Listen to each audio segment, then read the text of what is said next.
Hello, hello, hello. So it's very tragic that we live in the best of times and people think it's the worst of times.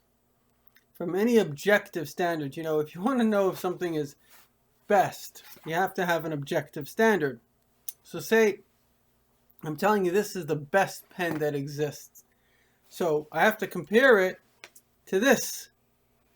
So, if we say that our time is the best time, let's compare it. And if you look at all the statistics, whether it's freedom, health, education, it's never been better. Does that mean it can't get better? If I say this is the best pen that exists, does it mean that nobody will invent a better pen? No. But it means relative to the previous pen, this is an advancement. And the key thing in life is to understand something that I learned. Really, it sums it up in a very beautiful way today. You know, in life, we can either go like this. So we're just going basically through the motions. If we're not going like this, if we're not growing, we're not getting anywhere. Let's look at life from the beginning of time till where we are today. At the very beginning of time, within a couple of hours, man sins, and I don't know exactly when Cain killed Abel, but out of 4 people in the world, a quarter gets killed. The world, as God tells us before the flood, was murder and anarchy and rape and basically dog eat dog world. And in fact, that's really how many civilizations till this very moment, certainly you look at the Arab civilization, works. A lot of us don't realize this. We grow up in countries that have what's called Judeo-Christian value systems.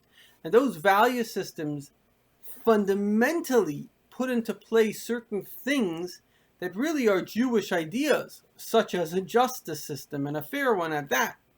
So when you have these value systems, they create a sense of security. They could also create a sense of unity. And unless you have security and unity, you don't have much. So when we look at the ancient times, which was very much tribal, where one tribe would be attacking another tribe, then it's only in the last couple thousand years where man builds these kind of larger countries, which in a certain sense still operated a little bit like individual tribes. And then you get the French Revolution. The French Revolution says, no, it's not a king that imposes his will on the people. The people are free. Now, notwithstanding the fact that there were certain mistakes in the French Revolution, because as we see, ultimately, democracy works best like the American Revolution. And why did it work better in the American Revolution is because the people that made the American Revolution were much more godly people.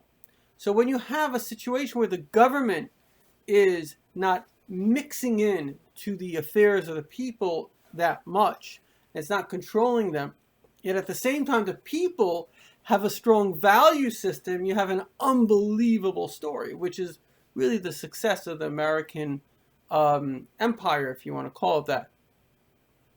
So what's going on is that there's a lot of jealousy. What is anti-Semitism? It's just jealousy.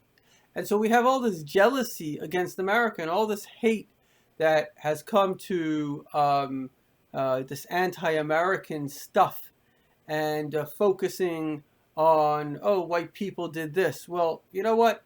If you're looking for a better future, Martin Luther King, we're celebrating Martin Luther King's Day, he wasn't blaming anyone. When you blame people, you're looking at basically to be destructive.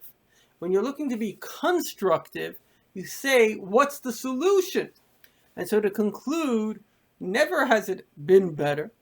And because there is a lot of just foolish people spouting out basically hate speech in very kind of little sophisticated way, oh, I'm anti-racism, as they once asked a great woman, they said, will you join our anti-war rally?